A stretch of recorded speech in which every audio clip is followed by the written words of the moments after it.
Sana si Leorio?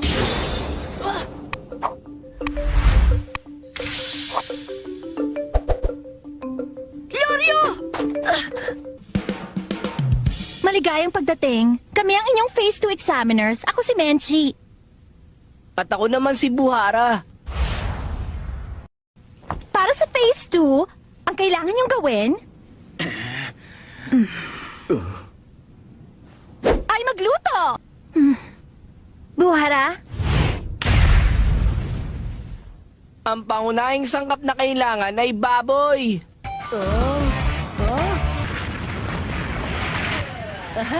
aba, okay ah. Mukhang lahat sila nakahuli.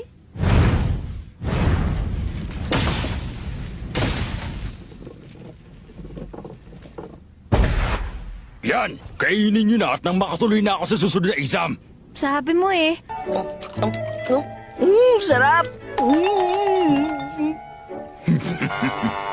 Ha? Ano? Hindi mo pa nga natitikman eh! Tignan mo ang itsura niyan. Tutong na tutong. Andaya! Hanggang ngayon wala pa rin siyang tinitikman kahit isa. Mahirap to. Ano ba naman? Wala ba talaga marunong magluto sa inyo? Nakakawalang gana ng kapalpakan nyo ah. Alam ko na. Ito na po ang putahe ko. Sa wakas may hinain din sa harap kong mukhang matino. Hindi na importante ang lasa. Punong-puno na ang tiyan ko. Solved na. Ako rin, punong-puno na ako sa inyong lahat. Sorry na lang, pero mukhang walang pumasa. Tapos na tayo dito! Hindi ko tatanggapin to! Sumusobra ka na! Halatang binipersonal mo na kami! Sobra ka na! Huwag mo akong insultuhin! Kasi naman, ang hirap naman mag-isip ng putahe sa baboy. Dali isa lang naman ang luto doon.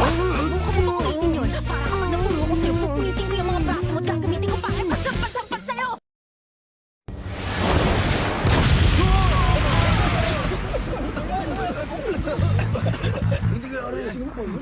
Sabihin mo, Menchi Iha, Opo. binagsak mo ba talaga ang bawat isa sa mga aplikante dito ngayon dahil kulang sila sa kakayahan at kagustuhang sumubok ng mga panibagong bagay? O dahil sarado ang mga isipan nila sa gusto mo? Hindi ako bagay maging examiner. Bibitiw na po ako bilang examiner. Sana po payagan niyo silang ulitin ang pagsusulit. Okay, ganito na lang kaya. Magpatuloy ka na lang bilang examiner at uulitin natin ang pagsubok. Pero ngayon, dapat makisangkot ka sa anumang maisip mong pagsubok para sa kanila. Oh, maganda nga po yun. At nakaisip na rin ako ng panibagong pagsubok. Nandito na tayo. Tumingin kayong lahat dun sa ibaba.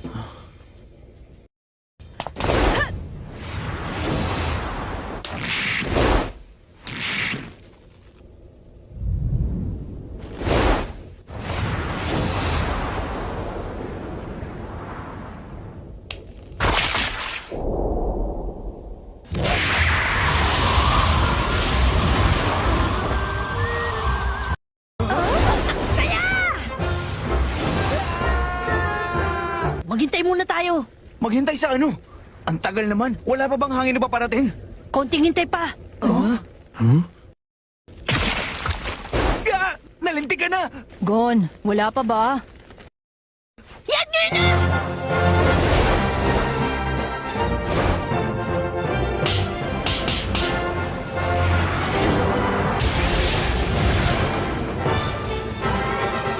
Shorty,